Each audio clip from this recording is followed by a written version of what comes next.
Courbé sur son déambulateur, un dossier devant le visage, Joseph S. s'assoit sur le banc des accusés. À 100 ans, cet Allemand devra répondre de ses actes. Entre 1942 et 1945, il était gardien dans le camp de concentration de Sachsenhausen, près de Berlin. 3 ans pendant lesquels il aurait multiplié les exactions, selon les juges. Meurtre de prisonniers de guerre soviétiques et aussi massacre de milliers d'autres détenus avec du zyklon B, gaz toxique utilisé par les nazis pour tuer des millions de juifs.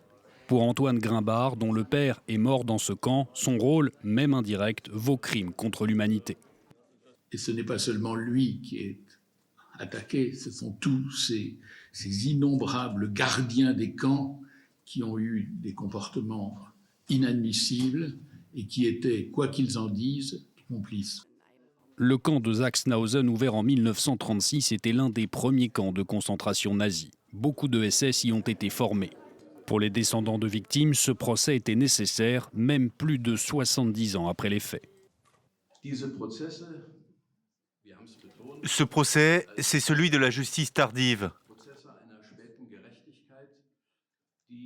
C'est tardif car la justice allemande a négligé pendant des décennies les procès d'anciens nazis. Ça ne les intéressait pas de poursuivre les criminels.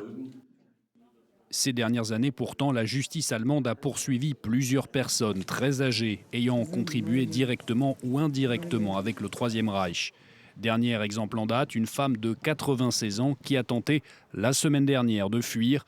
Rapidement arrêtée, son procès doit reprendre avant la fin du mois.